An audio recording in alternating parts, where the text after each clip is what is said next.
Bonjour les gens des Hauts, aujourd'hui je vous emmène hors de nos frontières, dans la ville aux 5 clochers, Tournai. Vous allez voir que nos amis belges partagent bien plus que de frontières communes avec les Hauts-de-France. Situé dans le Hainaut Picard, Tournai fait partie de l'Eurométropole, Lille, Courtrai, Tournai, en flamand, Rijel, Kortrijk, Dornick. Heureusement que c'est traduit sur les panneaux d'autoroute, sinon on peut rater la sortie. Alors rencontre avec Tournai, la ville la plus picarde de Belgique. Allez, sommaire! Elodie va nous expliquer sa nouvelle approche artistique des arts du textile. Louis Donat nous montrera que les éditions Casterman restent chères au cœur des Tournaisiens. On va aller visiter l'école Saint-Luc, pépinière d'artistes en tout genre. Je suis attendu à la cathédrale pour une rencontre inattendue. Mais tout de suite, je me rends à un rendez-vous qui promet d'être folklorique. Jackie Legge est d'origine flamande. Tournaisien d'adoption, il porte un amour profond pour cette ville qu'il a accueillie. Il milite pour la mise en valeur et la conservation du folklore tournaisien à travers son musée. Je pars à sa rencontre afin qu'il m'explique la préparation du carnaval et les liens forts qui l'unissent à cette ville.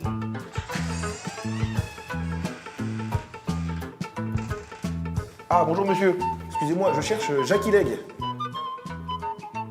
Merci pour cette réponse pleine d'enthousiasme. Excusez-moi madame, je cherche Jackie Legge. Je cherche Jackie. Je me suis encore fait avoir. Allez, il faut que je fasse bien, rien à faire. Bonjour monsieur, je cherche Jackie. Bah il n'est pas parlant en tout cas. De quoi? Jackie? Ouais. Ah, Jackie! Salut. Bah, Jackie, je vous ai cherché partout dans le musée. J'étais à un stade, je parlais avec les mannequins. Vous m'avez donné rendez-vous ici au musée. Expliquez-moi un peu son histoire. Alors c'est un musée assez fabuleux, il est né en 1930, à une époque où il n'y avait pas beaucoup de musées de folklore. Et donc c'est un musée qui a essayé de montrer les anciens métiers, puis il s'est fortement attaché aussi à montrer les traditions tournaisiennes. Comment vous est venue cette passion pour le carnaval? Mais le carnaval ici à Tournai, c'est vraiment un carnaval très ouvert, c'est un carnaval de confrérie. Et on peut constituer une confrérie à partir de 2 ou 3 personnes, en comporter 50, peu importe. Vous êtes combien vous? Nous on est 35. Confrérie des Roubignols? Oui. C'est quoi cette histoire? C'est quoi ce nom? Ah, le nom, ça dit bien ce que ça veut dire. C'est une confrérie masculine. Et donc, on cherchait à nous affirmer en tant que tel. Donc, on a choisi comme nom les Roubignols, qu'on décline chaque année selon le thème du carnaval. Biette. Qu'est-ce que ça veut dire, biette? Le thème du carnaval était biette, donc animal. Nous, on l'a décliné biette et bite. Donc, puisqu'on devait quand même rester fidèle à notre nom de confrérie. Alors, on va regarder ça, tu crois? Mais les oreilles, c'est magnifique ça, dis donc. C'est les oreilles de troll, c'est comme ça qu'on dit? Troll, ouais, c'est tout à fait. Ce sont des vrais ou comment ça marche? Ce sont des oreilles d'un vrai troll que vous avez pris? Un ou alors... vrai troll, voilà. Et on me les greffe chaque année, ouais. De temps en temps, on nous appelle les grandes oreilles plutôt que les roubignols. Ouais. D'accord, et vous préférez quoi, vous? Les grandes oreilles, j'aime beaucoup. Moi. C'est vrai, ça? Ouais. Bon, alors peut-être à voir si vous avez peut-être changé de nom alors, si vous préférez. Ah non. On reste sur Robignol. On est au carnaval, on est dans les traditions. Moi, j'aimerais bien visiter le musée, faire le tour avec vous, que vous m'accompagniez. Oui, mais ce serait peut-être assez intéressant d'essayer une partie quand même avant. Ah, si vous voulez, bien sûr, bien sûr. Mais ça se trouve, j'ai un don naturel pour ça, vous allez être surpris. Mais on Allez. ne demande qu'à voir. Engagez-vous. Ah, Alors ça c'est là- très bien, voilà. Ouf, très mauvais. Il y a moyen de mettre un deuxième point. Donc, il faut... Allez. 2 points. Voilà, 2 points. Bravo. Ah, maintenant que j'ai gagné, j'ai droit à ma visite du musée. Une visite gratuite. Visite gratuite, allez. Voilà. Bonne visite. Ah, merci, merci. Merci Jean-Luc. Il y a beaucoup de thématiques différentes dans le musée. Oui. Alors, il y a la thématique des métiers, il y a aussi surtout la thématique des traditions tournaisiennes. Dont le jeu de fer, Dont le jeu de fer. auquel je vous ai battu d'ailleurs. Et donc ici, on découvre les belles industries d'art avec la porcelaine, les étains, les tapis. Le tapis de la Légion d'honneur a été tissé ici à Tournai. Casterman avec les imprimeries. Ici, ce sont toutes les bannières des confréries. Une vieille tradition du Moyen-Âge. Et on retrouve maintenant ces bannières sur la Grand Place durant la belle saison. Alors Jackie, vous avez une véritable passion pour les cimetières. Vous avez écrit plus de 20 livres qui parlent des cimetières et vous avez déjà votre propre tombe. Oui, j'ai eu la chance d'avoir un ami artiste, Jean-Claude Saudoyer, qui m'a offert une très belle feuille d'arbre en pierre. Et quand il me l'a offerte, je lui ai dit, j'en ferai ma tombe. Il y a eu aussi une pendaison de crémaillère pour votre tombe. Oui, c'est pas tout à fait une pendaison de crémaillère, mais j'avais invité une centaine d'amis très proches, donc j'ai eu déjà un peu une répétition du dernier événement auquel je n'assisterai pas. Il y a beaucoup de traditions ici sur les cimetières. Oui, on a eu la chance d'avoir de grands tailleurs de pierre et de grands architectes qui ont réalisé des monuments vraiment intéressants. Et alors, il y a un autre phénomène qui est particulier à Tournai, c'est qu'on intègre l'art contemporain dans la gestion des cimetières. Et dernièrement, depuis 2-3 ans, on a des personnes qui commentent leurs propres tombes à des sculpteurs et les installent au cimetière. Ça, c'était vraiment un cas particulier en Belgique. Mais la mort, c'est une chose, mais on va quand même plus être orienté vers la vie. Je t'invite à aller voir la section consacrée au carnaval. Allez, c'est parti. Alors, enfin, voilà, la salle du carnaval, la baraque à frites de Tité. C'est une friterie qui est tout à fait exceptionnelle parce c'est la plus ancienne de Belgique. Et elle est dans son jus. La frite qui est française d'ailleurs à la base. C'est ce que les Français disent en tout cas, puisque les Namurois revendiquent aussi la paternité. Et là-bas, à Namur, ça a commencé par des petits poissons, et puis on a été à court de petits poissons, et on a essayé avec la pomme de terre. Alors là, je vois ville de Tournai, grand carnaval d'été, mais 10 000 francs de primes. Alors c'était peut-être des primes qui étaient données au groupe, en tout cas c'est le carnaval ancienne mode. Aujourd'hui, c'est un carnaval beaucoup plus convivial, avec le jet des pichous, qui sont des petits pains pour les enfants, avec le brûlage du bois qui symbolise le renouveau. Et donc, on est dans un carnaval beaucoup plus participatif qu'à l'époque où on était dans le carnaval spectaculaire. C'est plus les gens qui regardent, ce sont les gens qui font le carnaval. Et ça, c'est prodigieux. Et on rejoint là Dunkerque, on rejoint les beaux carnavals des Hauts-de-France aussi. J'aimerais faire le carnaval, mais au sein de votre confrérie. Il y a moyen de se faire introniser, comment on peut faire? On ne se fait pas introniser, mais je me doutais de la demande. Donc ça, c'est le premier gage. Donc si je mets le bonnet, ça y est, c'est ma première... c'est mon premier gage donc, pour rentrer dans la confrérie. Le premier pas. Ah, dans la confrérie des Robignoles. Alors les oreilles, je dois les mettre à l'intérieur, tout ça? Non, c'est très bien. C'est comme ça, voilà. Merci Jackie. À bientôt. Désormais, je fais partie de la confrérie des Robignoles. Avec les oreilles noires, ça aurait été mieux quand même. Me voilà à 2 rues du musée où j'ai laissé mon nouvel ami Jackie. Direction le Centre d'art contemporain du textile. Vous allez découvrir Elodie, une artiste lilloise bien de chez nous, en résidence à Tournai pour 1 an. Ça tombe pile poil. Les tapisseries tissées à la main sur des métiers de haute lice est un patrimoine typiquement tournaisien datant du Moyen-Âge. Aujourd'hui, la bourse de recherche du TAMAT est ouverte aux artistes de tous horizons souhaitant expérimenter une nouvelle approche des arts du textile. Situé au musée de la tapisserie et du textile, abritant également un atelier de restauration et de conservation, le musée a su réinventer une approche de la tapisserie en harmonie avec l'évolution des arts contemporains. C'est ici que ça se passe. Bienvenue au TAMAT. Edmond Dubrinfo, il a créé le TAMAT, il a accueilli au sein de la structure des artistes qu'il a soutenus.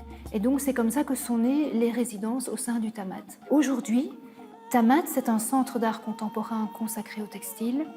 Dans son acceptation la plus large, ça veut dire qu'on a des plasticiens qui viennent nous retrouver, on a aussi des designers textiles, on a des stylistes, et on les accompagne pendant 1 année pour qu'ils puissent faire, je dirais, se projeter en avant dans un projet artistique. Je fais plutôt de la sculpture. En ce moment, je fais beaucoup de céramique depuis quelques années. Et là, ce que je vais travailler, c'est le feutrage. On crée de la matière à partir de poils humains et animaux. Et à partir de cette matière créée, de développer un univers où là, je vais rejoindre ce qui va faire plutôt la spécificité de mon travail. Dans les 8 qui ont été sélectionnés cette année, il y a 6 personnes qui sont belges, moi qui suis française et Akane qui vient de Tokyo. Moi, je travaille à côté, j'ai différents emplois avec un rythme de vie rapide. Et le mardi, c'est la parenthèse du TAMAT. On a la chance d'avoir encore un atelier de restauration textile. C'est un métier qui se transmet d'élève à maître et aussi un métier qui demande énormément de temps. Tout ce qui est un petit peu en marche de notre société d'aujourd'hui, qui exige de la vitesse, qui exige de la rentabilité. La restauration, on refaisait comme c'était à l'époque, on retissait sans savoir vraiment si c'était exact, tandis que la conservation, on laisse le textile dans l'état où il est aujourd'hui, on essaie de le conserver dans le temps.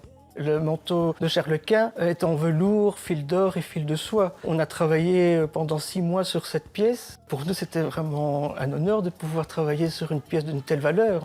Tournai a toujours été un centre de tapisserie au XVe et XVIe siècle et ça continue encore aujourd'hui. La tapisserie est tissée sur des métiers verticaux, donc c'est un métier de haute lisse. C'est vrai qu'ici nous sommes encore comme au Moyen-Âge, nous sommes avec notre fil, notre petite aiguille, ciseaux, pince. Pour moi, le textile est une matière et un moyen d'expression très complet. Au travers de tous les médiums, l'artiste peut être un témoin de son époque, témoin de la vie en général. L'église Saint-Jacques de Tournai était une des étapes des pèlerins du nord de l'Europe vers Saint-Jacques de Compostelle. Elle est des souvenirs de vie pour beaucoup de Tournaisiens, tout comme l'histoire des éditions Casterman qui s'est construite juste à côté de l'église, dans la rue des Sœurs Noires.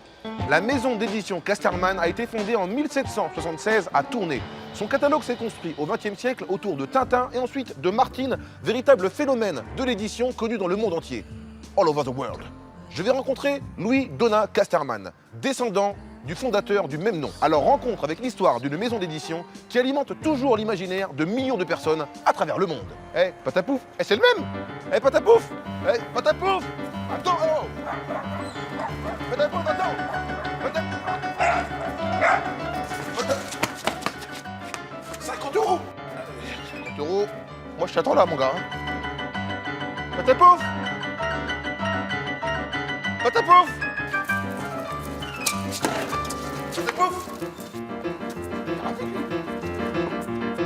Galerie Henri Casterman à la découverte de l'imprimerie. Ah, je comprends mieux maintenant. Un petit malin, ce chien. Un petit filou. Ah, Je viens de croiser Patapouf. oui, Louis Donat. C'est Patapouf qui m'a conduit jusqu'à vous. Alors, c'est lequel le plus intelligent finalement? Patapouf ou Milou? Ah, c'est une question, c'est insoluble. Bon alors Louis Donat, nous sommes ici dans la maison d'édition Casterman qui a été créée en 1776 ou alors 1776 pour les Belges. C'est exact.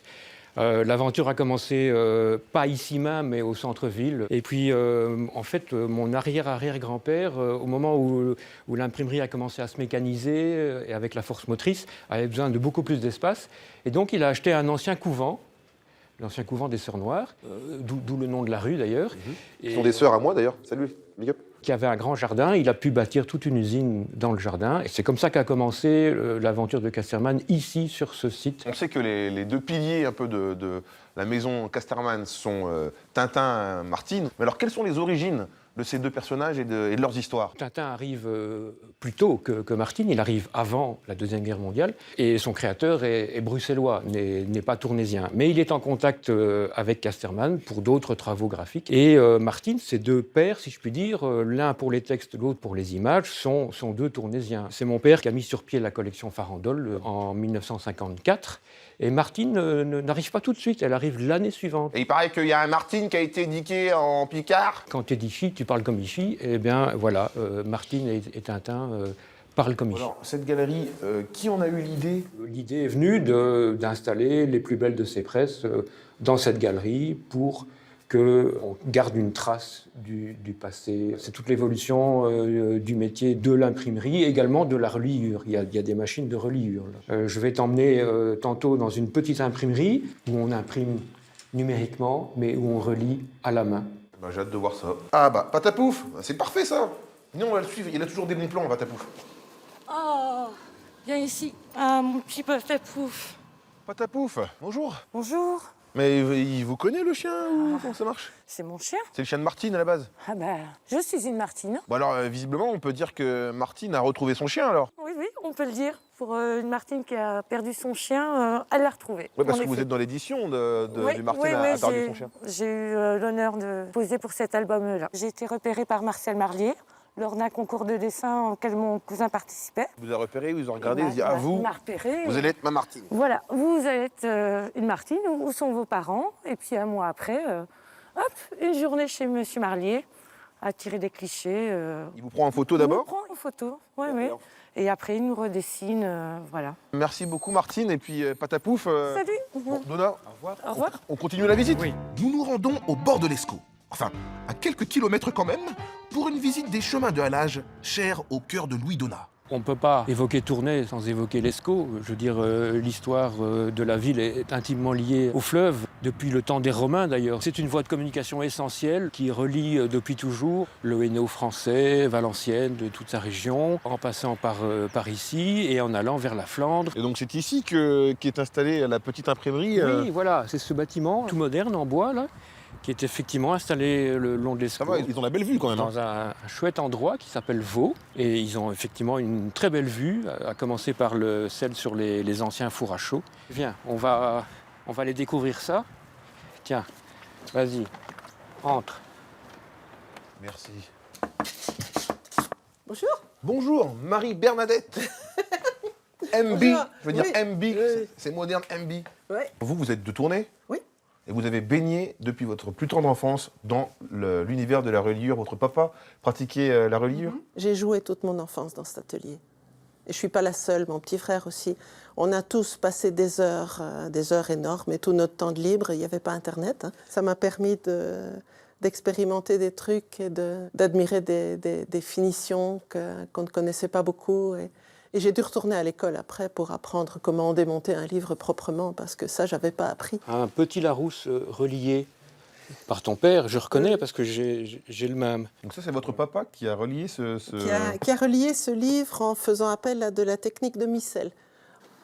En fait, il doit pouvoir rester stable, ouvert. On doit même pouvoir faire ça. Ah oui. Et après ça, quand on le remet, en fait, il n'est pas creusé. Et en fait, il est comme ça depuis 1962. J'aime beaucoup le fait d'avoir appris des techniques qui sont parfois fort anciennes et d'avoir une espèce de boîte à outils morale ou mentale dans laquelle je peux parfois aller rechercher des techniques qu'on adapte à la reliure d'aujourd'hui ou au papier d'aujourd'hui. Marie-Bernadette, merci beaucoup. Bon Lui donna également un grand merci. Moi, je continue mon aventure dans Tournai. Merci, au revoir. au revoir. Salut chauffeur. L'école Saint-Luc de Tournai voit le jour en 1878. À l'époque, l'établissement est géré par 4 frères qui prônent l'idéal des frères des écoles chrétiennes. Son architecture néogothique datant de 1904 semble tout droit sortie d'un film d'Harry Potter. Vous allez découvrir que l'école Saint-Luc regroupe un internat et un enseignement secondaire pointu. De Adamo à Danny Boone, cette école a formé un grand nombre d'artistes qui fait d'elle l'une des écoles d'art les plus prestigieuses d'Europe. En 1904, l'école Saint-Luc se déplace à 5 km de Tournai sur la route de Courtrai. Elle offre à ses étudiants du secondaire comme du supérieur de suivre leur formation dans un esprit humaniste insufflé par les frères fondateurs. Alors, bienvenue dans le temple de la beauté et de la perfection. Bonjour et bienvenue à l'Institut Saint-Luc de Tournai. Nous sommes ici dans la cour d'honneur de ce magnifique édifice de style néo-gothique. L'école Saint-Luc abrite actuellement un enseignement secondaire de 1050 élèves approximativement, un enseignement supérieur, l'internat du pensionnat Passy-Froyenne qui abrite actuellement 350 internes. Comme on peut le voir sur la mosaïque ici d'entrée, donc le bâtiment est de 1904, il a été construit en 14 mois par l'architecte Paul Clerbeau. Voilà l'étoile qui correspond au symbole des frères des écoles chrétiennes inspiré de Jean-Baptiste de La Salle. En 1878, les frères ont été chassés quelque part de France, puisqu'ils étaient situés à Passy, près de Paris, suite aux lois Combes, qui voulaient vraiment la séparation du pouvoir politique avec les catholiques. Je terminais mes études primaires et j'ai dit à mon père, je voulais faire le dessin. Et ici, on est dans un lieu mythique pour moi à l'époque, parce que c'est là que j'ai terminé mon année bac dans ce théâtre, ce qui m'a permis d'être ce que je suis aujourd'hui, professeur de croquis ici à Saint-Luc. Les frères ont donné très rapidement des cours de base de dessin, d'architecture, de sculpture, tout ce qui avait un rapport avec l'enseignement artistique déjà dès le départ. Au niveau du secondaire, je veux dire, on a une démarche artistique assez large. On a 3 sections professionnelles, essentiellement l'ébénisterie, les assistants métiers de la publicité et l'industrie graphique technocom, qui est les métiers de l'imprimerie. Ici, on leur donne une manière de s'épanouir et par le dessin, ils arrivent à s'épanouir, à reprendre confiance en eux et à progresser. Il ne faut pas oublier que le premier langage de l'enfant, c'est le dessin. On essaie de faire passer un savoir. Et je pense que si l'élève comprend qu'on a envie de les faire progresser, alors on n'obtient que des bons résultats. L'essence même de Jean-Baptiste de La Salle, lors de la création des Instituts Saint-Luc, il y avait des préceptes, le don de soi, l'assistance aux personnes défavorisées et l'excellence. ce qu'on essaie d'avoir au niveau artistique, l'excellence. Direction Tournai-Centre, à la place de l'évêché qui prolonge la nef de la cathédrale Notre-Dame. Cette place a vu passer bien des people de l'époque, de Charles Quint à Clovis. Retour sur l'histoire d'une des plus anciennes villes de France, de Belgique. Il est venu le temps des cathédrales, le monde est entré... Bon allez non, ça c'est Notre-Dame de Paris, mais Notre-Dame de Tournai est le seul édifice religieux de Belgique ayant été construit comme cathédrale. Michel Amanjac nous ouvre les portes du riche trésor de Notre-Dame de Tournai. Bonjour. C'est pour une visite? C'est pour mon émission. Ah, ici, il y a un droit d'entrée, c'est 2,50 €. Non, mais c'est pour l'émission, les gens. C'est 2,50 €. 2,50 €, alors je vais voir ça ici. Voilà. S'il vous plaît, monsieur. Ok, merci beaucoup. Je vous en prie. Bonne visite. Bonjour Michel. Bonjour. Bonjour. Vous avez payé le droit d'entrée? Ouais, j'ai payé 2,50 €, ouais. Bien, alors venez, je vais vous montrer. En même temps, c'est comme ça qu'on conserve un trésor. Hein. Absolument. Ah bah voilà, le fameux trésor de la cathédrale Notre-Dame de Tournai, le manteau de Charles Quint, 1531. C'est un des principaux trésors de cette cathédrale, ce manteau de Charles Quint, qui a été porté par l'empereur ici, dans la cathédrale, lors d'un chapitre de la Toison d'Or qu'il avait organisé. Et il est resté 15 jours en ville, au milieu de grandes fêtes et de cérémonies. Et quand l'empereur quitte Tournai en janvier 1532, il laisse au père abbé le manteau. Il a un rôle important sur Tournai, Charles Quint, parce que c'est lui qui détache Tournai de la France. Oui, absolument. Charles Quint va s'emparer de Tournai en 1521. Il va déshabiller Tournai de tous ses privilèges. Et Tournai, à ce moment-là, entre dans la mouvance à la fois du Saint-Empire romain germanique et de l'Espagne, jusqu'à la conquête de Louis XIV. En 1667, la Tournai va redevenir française pendant une quarantaine d'années. Il y a aussi la tapisserie là, qui nous vient d'Arras. Oui, il y a une tapisserie qui est une tapisserie de chœur, donc c'est-à-dire qu'elle était tendue au-dessus des stalles des chanoines pour, en fait, d'un point de vue très pratique, les protéger du froid. Tournai, vous savez, était un centre très important de tapisserie au XVe siècle. Eh bien, cette tapisserie d'Arras précède, en fait, la grande période des tapisseries tournaisiennes. À l'âge de 16 ans, vous avez commencé à vous intéresser à ça? Absolument. J'ai acheté les livres sur l'histoire. Vous auriez dû dire non, moi je vais faire de la mobilette, tout ça. Mais à l'époque, c'était pas comme ça. Donc, Et vous, non, tout de suite, on parle d'histoire et ça vous passionne, c'est incroyable. Je l'ai fait d'un point de vue intellectuel, comme on le faisait quand j'étais dans le secondaire. Et alors Michel, quel est le personnage qui vous fascine le plus? Plutôt les rois mérovingiens. Ou à l'époque où naît Clovis à Tournai et son père, Childéric, avait fait de Tournai sa capitale et d'ailleurs a été enterré à Tournai où on a retrouvé son tombeau. Les rois de France ont toujours considéré Tournai comme le berceau de la monarchie. Mais Michel, merci beaucoup. Moi je vais enchaîner parce que là j'ai ce qui m'attend, une rencontre inattendue. Bonjour Didier. Ah, Camille, bonjour. Enchanté. Moi aussi. Alors, vous êtes le co-créateur du festival Les Rencontres Inattendues. Voilà. Alors qu'est-ce que ce festival? C'est un festival de rencontres entre musique et philosophie. Alors c'est tout à fait singulier puisque ça n'existe nulle part en Europe, sauf ici à Tournai. Et donc ça nous a intrigués au début quand on a sorti. Donc vous êtes les pionniers en ce qui concerne ce pionniers, toujours pas imités d'ailleurs. Voilà, donc il faut y venir pour y croire. Il a quel âge ce festival? Alors maintenant, on engage la 8e édition qui aura lieu fin août, début septembre. Ce sont toujours des lieux patrimoniaux. Hein. Donc il y a 3 ingrédients, la musique, la philosophie, les lieux patrimoniaux. Et en plus, comme on est soucieux d'ouverture culturelle, on a un fort rapport à toutes les autres cultures, les autres croyances, les autres religions. Si toutes les cathédrales, les mosquées, les synagogues du monde avaient cette ouverture vers les autres cultures, les autres croyances, on vivrait mieux ensemble. C'est vrai, c'est vrai. Didier, merci beaucoup. Éloi, bonjour. Camille, enchanté. Julie? Bonjour. Camille, enchanté. Vous êtes tous les deux les Tournaisiens. On va commencer par Julie, honneur aux dames. Alors Julie, à la base, chanteuse mezzo-soprano, voilà. mais aussi actrice. J'ai joué dans un film qui s'appelle Lila et Valentin. Je continue les deux, sur les deux voix. Et vous, Éloi, votre parcours? Donc moi je suis musicien, en grande partie autodidacte, et de fil en aiguille, je me suis rendu compte que c'était surtout vers la composition que je m'étais orienté. Et j'ai un petit peu la casquette de faire se rencontrer des cultures qui ont plein de choses en commun et plein de choses différentes aussi. Voilà. Donc se faire rencontrer la musique et la philosophie, c'est pas C'est pas une surprise. pour C'est tout à fait dans ma philosophie. En ce qui concerne vos deux familles, il y a une histoire de grand-père qui connaît le père du grand-père du grand-père. J'ai mal expliqué, mais ils vont expliquer mieux que moi, vous allez voir. Ça a commencé par mon arrière-arrière-grand-oncle, qui est un des fondateurs du cabaret wallon, Adolphe Préyer. Donc c'est une figure assez importante de la ville de Tournai. Et puis j'ai aussi un oncle qui est dans la musique. C'est une histoire de famille. Mon grand-père paternel, ils sont encore aujourd'hui tous deux un peu reconnus comme des gens qui ont beaucoup contribué au folklore. Et alors c'est très curieux parce que son arrière-grand-oncle est décédé en 1917, l'année où mon grand-père est né. On se dit aussi que ce serait bien peut-être d'aller repuiser aussi dans cette matière. Moi je vous propose un petit mélange de culture aussi avec un picard. Moi je suis picard.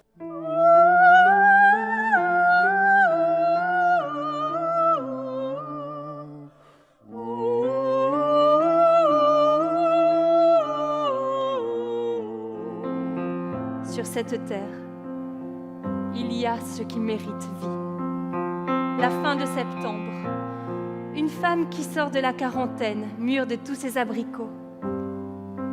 L'heure de soleil en prison.